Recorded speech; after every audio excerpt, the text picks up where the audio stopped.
C'est à la fois un anniversaire, une journée forte en patriotisme et la fin d'une lutte de 50 ans. Il y a 50 ans, le 6 novembre 1975, la marche verte est organisée par Feu le Roi Hassan II pour relier, ici, Tanger, vers le Sahara alors occupé par les Espagnols.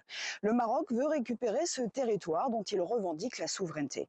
Alors les images vont marquer de cette période, des photos, des vidéos, ici, une BD qui va raconter cette histoire des marcheurs qui vont converger en bus, en train affrété vers le campement de Tarfaya où ils vont rester 2 semaines avant le grand jour de cette marche.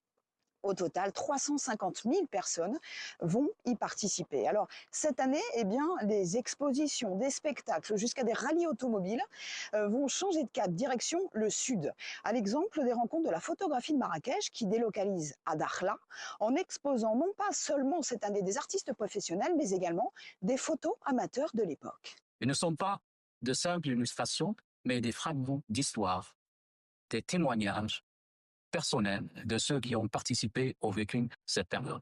Ils représentent la diversité humaine et l'engagement citoyen derrière la marche verte. Nous sommes fiers et honorés de cette édition qui coïncide avec un événement historique du 31 octobre à l'Ouest d'Ignon. Ce 31 octobre 2025, date de la reconnaissance par les Nations Unies du plan d'autonomie marocain.